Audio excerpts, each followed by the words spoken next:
6 થી 12 ઓગસ્ટ સુધી વિવિધ સંસ્કૃત સપ્તાહની ઉજવણી નર્મદા જિલ્લામાં કરાશે।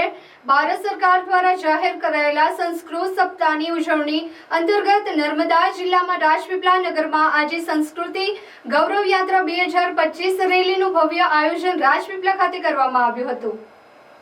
નર્મદા જિલ્લા કલેક્ટર એસ.કે. મોદીએ રાજપીપળા બિરસા મુંડા ચોક ખાતેથી આ યાત્રાને લીલી ઝંડી આપી પ્રસ્થાન કરાવ્યું હતું। કલેક્ટર મોદીના માર્ગદર્શન હેઠળ જિલ્લા શિક્ષણ અધિકારી કિરણબેન પટેલની આગેવાનીમાં આ યાત્રામાં રાજપીપળાની વિવિધ શાળાના વિદ્યાર્થીઓએ ઉત્સાહભેર ભાગ લીધો હતો। આ રેલી બિરસા મુંડા ચોકથી શરૂ કરી સફેદ ટાવર, રાજપીપળા નાગરિક સહકારી બેંક, હરસિદ્ધિ માતાજીના મંદિર, સંતોષ ચોકડી, નગરચર્યા કરીને પસાર થઈને છેલ્લે ડોક્ટર બાબા સાહેબ આંબેડકર હોલ ખાતે સમાપ્ત થઈ હતી।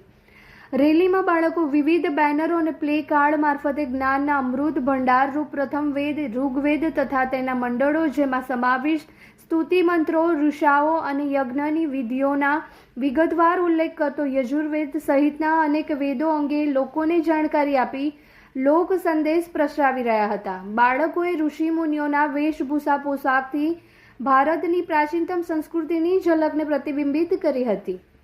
આજની યુવા પેઢીમાં સંસ્કૃતિ અને પરંપરાની જાગૃતિ માટે યાત્રા દરમિયાન ટેબ્લોના માધ્યમથી વૈદિક સાહિત્ય અને ભારતીય પ્રાચીન સંસ્કૃતિ, વૈદિક મંત્રોના ગાન, સંસ્કૃત ભાષાના શ્લોક, ગીતો, ગરબા અને વૈદિક પઠન જેવા વિવિધ પ્રદર્શનો દ્વારા રજૂ કરવામાં આવ્યા હતા।